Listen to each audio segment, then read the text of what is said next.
どうも皆さん、こんにちは、ニヤリーです。今回はデッキビルドバックエンシェントガーディアンズで収録されたドレミコードについて話していきます。ドレミコードは事前評価としては同パックの2テーマと比べるとデッキパワーが劣っていると思われがちですが、実はちゃんと組めば他2テーマどころか魔術師やセフィラ、エンディミオンなど他ペンデュラムテーマと差別化できる利点や展開力を持ったデッキとして構築することができます。なので、ビジュアルの良さだけが取り柄じゃなくて、ちゃんとデッキパワーや安定性、誘発貫通とかも考慮してデッキが組めるよっていうところを今回の動画で重点的に紹介していきます。最初にデッキ構築とデッキプランを紹介してから最後に展開ルートを3つ用意しているので、そちらを紹介していきます。構築にお悩みの方はぜひ最後までご視聴ください。それはやっていきましょう。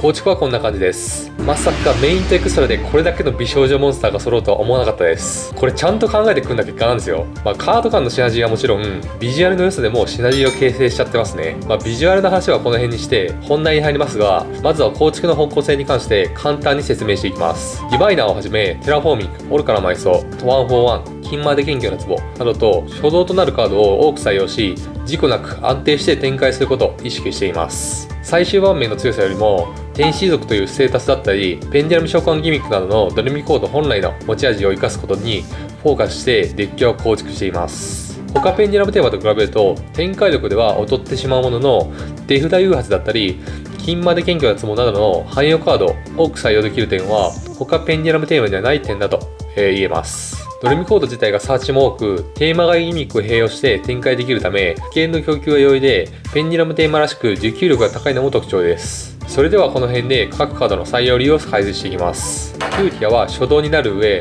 スケールとしても優秀なため3枚です。ドリーミアは自己特殊召喚効果で様々な展開ルートで活躍するモンスターです。キューティア同様、スケールにしても優秀です。ファンシアはペンデュラム召喚するモンスターの頭数を増やすことができる効果があって、ムジカやハルモニアの効果も発動を補助することができます。グレイシアは上級モンスターであるため、通常召喚しづらいのと、スケールにしても4なので使いにくい面があります。エレクトラムでエクストラデッキに送るシーンも多々ある上、ドレミコード自体がサーチなどのアクセス手段が多いデッキです。素引きの確率を少なくしつつ、必要に応じてリソースゲットできるため1枚だけの採用です。ビューティアはドレミコードカードの効果でスケールに置くことが容易なレベル7モンスターです。メテオバーストで出した際にランク7につなぐことができる選択肢の一つとして採用しています。ドレミコードが天使族であることから天使族ギミックを採用しています。特にディバイナーとヒエラルキアは非常に相性が良くて、ディバイナーの効果でヒエラルキアを墓地に落とした後、ヒエラルキアの効果でディバイナーをリリースすればキューティアを特殊召喚することができます。ディバイナーも美少女だと思うので、このデッキとは強くシナジーしています。パワーミニオンとイーバーを採用することで、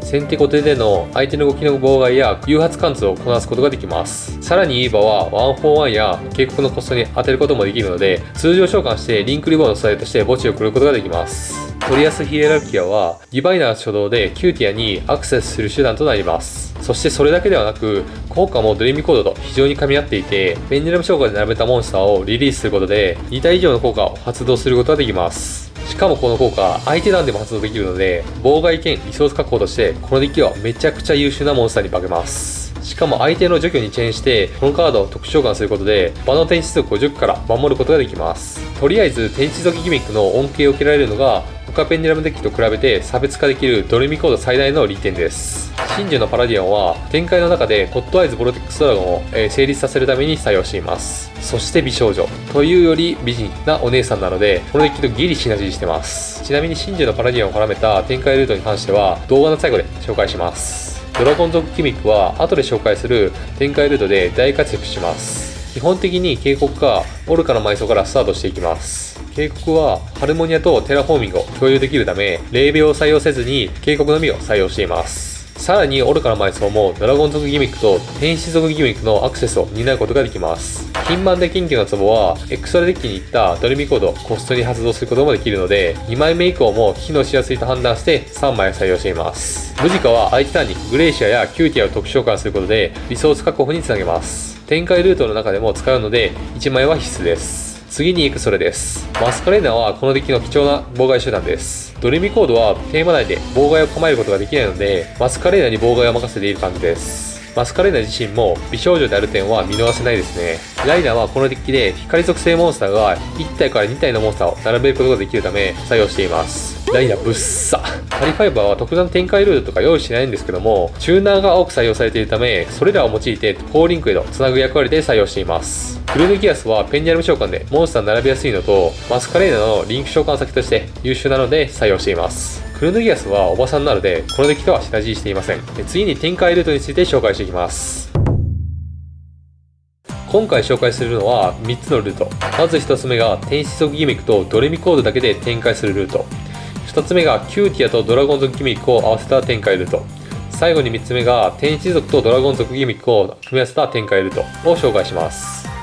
1つ目の展開に必要な手札はディバイナーとドレミコードカード2枚です。このドレミコードはとりあえずスケールになるカードが欲しいのでエレガンスで代用できます。まずはディバイナーを通常召喚、ヒエラルキーを墓地へ落とします。ヒエラルキーの効果でディバイナーをリリースし特殊召喚、ディバイナーの効果でキューティアをデッキから特殊召喚、キューティアの効果でドリーミアをサーチします。手札にあるドレミコード1枚をスケールに置いてドリーミアを手札から特殊召喚、キューティアとドリーミアでエレクトラムをリンク召喚、エレクトラムの効果でグレイシアをエクストラデッキに送ります。エレクトラムの効果でスケールに貼ったドリーミコードを破壊してキューティアを手札に加えます。そしてエレクトラムの効果でワンドロー、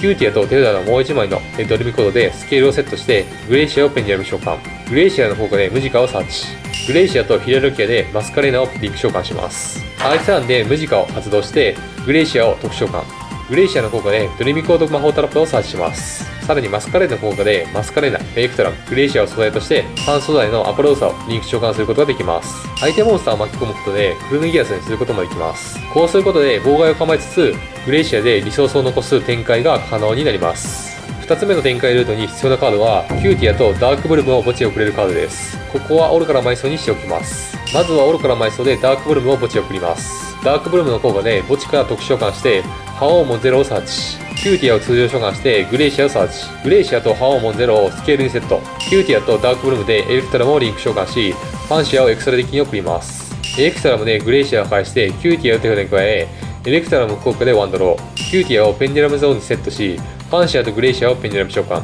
グレイシアの効果でムジカをサーチします。ファンシアとグレイシアでマスカレーナをリンク召喚します。こうなるとあとは1つ目の展開ルートと同じですね。リソースを構えつつ妨害ができます。1つ目と2つ目の展開ルートは最終盤面が同じで展開ルートもかなり似てますけども、3つ目はルートが全く異なっており最も多く妨害を構えることができる展開となります。必要なカードはディバイナーとダークブルムを墓地へ落とすギミックです。ここでも愚かな埋葬を使います。まずは愚かな埋葬でダークブルムを墓地へ送ります。ダークブルムの効果で墓地からも特殊召喚して覇王モンゼロをサーチ、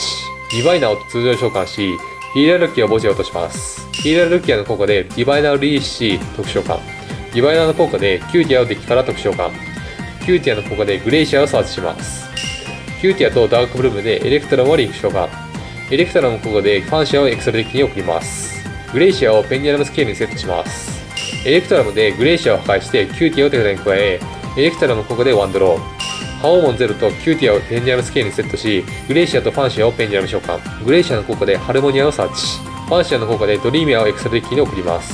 ハルモニアの効果でドリーミアを回収、エレクトラムとグレイシアでアークロードをリンク召喚します。アークロードを素材にマギアスをリンク召喚、ドリーミアの効果でマギアスのリンク先にドリーミアを特殊召喚します。マギアスの効果で真珠のパラディアンをサーチ、マギアスとドリーミアでライナをリンク召喚、ライナのリンク先に真珠のパラディアンを特殊召喚、真珠のパラディアンとファンシアでメテオバースをシンクロ召喚、メテオバースの効果でスケールにある覇王モンゼロを特殊召喚します。覇王モンゼロとメテオバースでアブソリュートをエクシー召喚、アブソリュートとライナ、ヒエラルキアでアボロウサをリンク召喚、アブソリュートの効果でポルテックスをエクストラデッキから特殊召喚します。さっきの2つの展開ルートと比べてもこちらは4妨害を構えることができます。しかしグレイシアのリソース確保がない分盤面を返した時の巻き返しがきつくなる欠点があります。このようにある程度自由の利く組み合わせ次第で展開ルートを使い分けることができるのがドレミコードの特徴であり、そこに加えて豊富な手札誘発による妨害のかさ増しや相手の妨害に対する貫通力など展開をサポートするカードをデッキによく採用できる点も他ペンデュラムデッキと比較しても大きな利点となります。はい、それではいかがでしたでしょうか。メインエクストラともに、過去最高の美少女率の高さを誇るドレミコードは、サーチが多くて安定している上、既存のギミックとも非常に相性がいいため、展開も強力。こんな輝かしいドレミコードは、エンシェントガーディアンズ一押しのテーマです。ぜひ皆さんも組んでみてください。このチャンネルでは好きなデッキで勝っていくことをモットーに、様々なデッキの紹介動画を撮っています。これからもどんどんデッキを紹介していきますので、チャンネル登録お願いいたします。それではご視聴ありがとうございました。また次の動画でお会いしましょう。バイバイ。